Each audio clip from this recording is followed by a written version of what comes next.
Hello बच्चों, आइए इस प्रश्न को देखते हैं। प्रश्न में हमसे पूछा गया है कि निम्नलिखित में से कौन सा सम इलेक्ट्रॉनिक युगल है, और विकल्प हमारे पास में चार दिए हुए हैं। सबसे पहले हम बात करेंगे प्रश्न से संबंधित मुख्य अवधारणा के विषय में। मुख्य अवधारणा जो कि संबंधित होगी सम इलेक्ट्रॉनी से, अर्थात हम कह सकते हैं इलेक्ट्रॉन की संख्या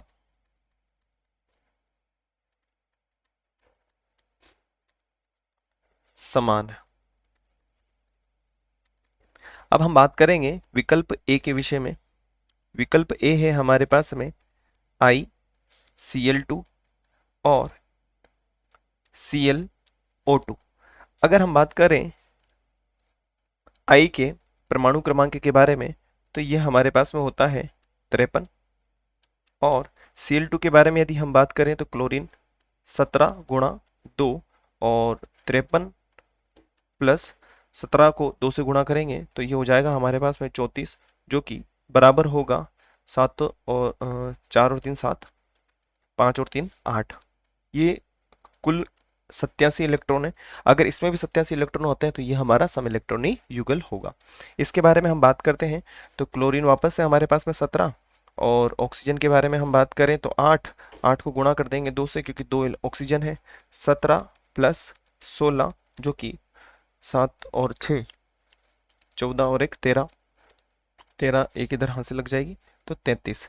तो टोटल यहाँ पे कुल मिलाकर के 33 इलेक्ट्रॉन है, अर्थात 87 और 33, जो कि भिन्न भिन्न इलेक्ट्रॉन है, अर्थात ये हमारा विकल्प नहीं होगा। अब हम बात करते हैं विकल्प बी के बारे में। विकल्प बी हमें क्या दिया हुआ है? विकल्प बी हमें दिया हुआ है BrO2 माइनस, अर्थात एक इलेक्ट्रॉन ग्रहण कर लिया गया है। तो ब्रोमीन के बारे में यदि हम बात करें तो इसका परमाणु क्रमांक 35, ऑक्सीजन का 8 गुणा 2, और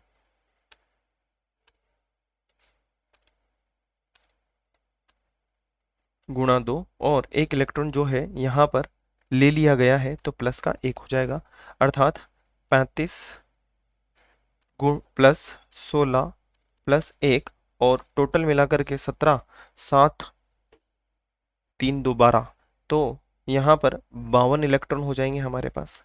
और दूसरा जो इसी में दिया हुआ है वो दिया हुआ है हमारे पास में BrF2 प्लस, और Br पुनः वापस से ब्रोमीन 35।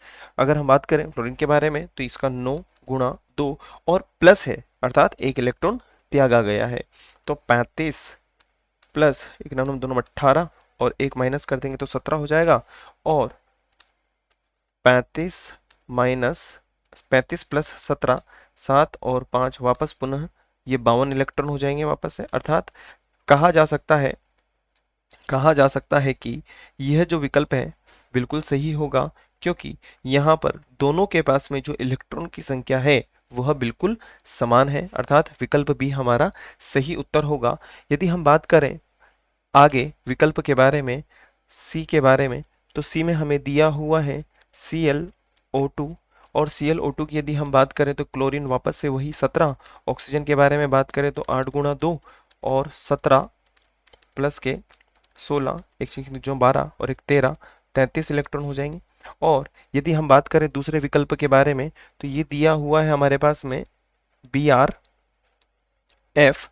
तो BrF के बारे में यदि हम बात करें तो ब्रोमीन हमारे पास में तो 35, और फ्लोरीन के बारे में बात करें तो 9। तो ये कितना हो जाएगा हमारे पास में? 44 इलेक्ट्रॉन हो जाएगा, अर्थात यहाँ पे भिन्न भिन्न संख्या है। डी के बारे में यदि हम बात करें जो कि बिल्कुल सीधा है Cn माइनस, और यहाँ पर हमें दिया है O3, और Cn माइनस दिया है तो हम कह सकते हैं कार्बन के पास में 6 इलेक्ट्रॉन होते हैं। नाइट्रोजन की यदि हम बात करें तो 7, और एक इलेक्ट्रॉन ले लिया गया है तो 7 और 7 14 इलेक्ट्रॉन हो जाएंगे। ऑक्सीजन के बारे में यदि हम बात करें तो 8 गुणा 3 कर दीजिए, और ये कितना हो जाएगा हमारे पास में? 24 इलेक्ट्रॉन हो जाएंगे। तो साफ साफ दिखाई दे रहा है कि जो विकल्प बी है उसमें दोनों के पास में इलेक्ट्रॉनों की संख्या बिल्कुल समान है। तो हम लिख सकते हैं कि विकल्प बी हमारा सही और वांछित उत्तर होगा। आशा है आप इसे अच्छी तरह समझ गए होंगे। धन्यवाद।